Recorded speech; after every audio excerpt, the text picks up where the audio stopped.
নমস্কার বন্ধুরা, কেমন আছেন সবাই? চীনা লাইফস্টাইলে আপনাদের স্বাগতম। সেদিন শাশুড়িমার বান্ধবী এসেছিল, আন্টি জন্য যা যা রান্না অনেক করেছিলাম। পদের রান্না ছিল, তাই আর কি রান্না সকাল সকাল না উঠাই দিলে সব পদের রান্না শেষ করে পারা যাবে না। তাই আর কি প্রথমেই এসে খাসিটা রান্না করেছিলাম, খাসির রেজালাটা করেছিলাম প্রথমেই আর কি। খাসির রেজালাটা আমি আগে কখনো করিনি, আপনাদের সাথে রেসিপি শেয়ার করেছি, অবশ্যই দেখতে পাবেন। আর এই যে খাসির রেজালাটা খুব ভালো খেয়েছে সবাই, অনেক মজা পেয়েছে খেয়ে। আমারও ভালো লেগেছে, কিন্তু অতিরিক্ত খাওয়া যায় না, একটু মিষ্টি মিষ্টি মাংসটা, সেজন্য আর কি বেশি খেতে পারিনি। ঝাল ঝালই বেশি ভালো লাগে। তারপরও রান্নাটা খুব ভালো হয়েছে, আপনারাও ট্রাই করে দেখবেন, অনেক মজা হয়। তারপরে আমি পোলাও রান্না করেছিলাম, ভাবলাম পোলাওর ভিতর একটু গাজর কুচি দিই, দেখতেও ভালো লাগবে। ফ্রাইড রাইস রাঁধেনি, কিন্তু রেঁধেছি পোলাও, তাই গাজর দিয়েছিলাম। তারপরে আর কি হালকা একটু ঘি দিয়ে দমে দিয়ে রাখবো।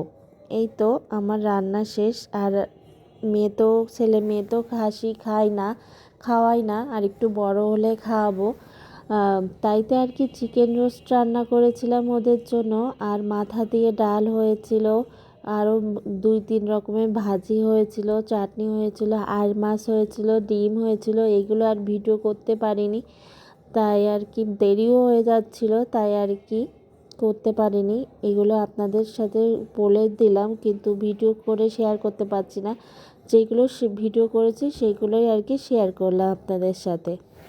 আমাদের রান্নাগুলো আপনাদের কাছে কেমন লাগে অবশ্যই কিন্তু কমেন্টে জানাবেন। আর আমারও জানতে ইচ্ছে করে আমার রান্নাগুলো আপনারা কে কে রান্না করেছেন আর কেমন খেয়েছেন। আর আর এই যে চিংড়ি দিয়ে দুধ দিয়ে রান্না করেছিলাম, এটার রেসিপিও আপনাদের সাথে আমি শেয়ার করেছি।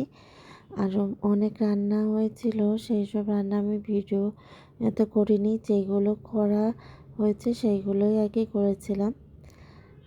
শ্বশুর বাবার জন্য ডিম রান্না করেছিলাম।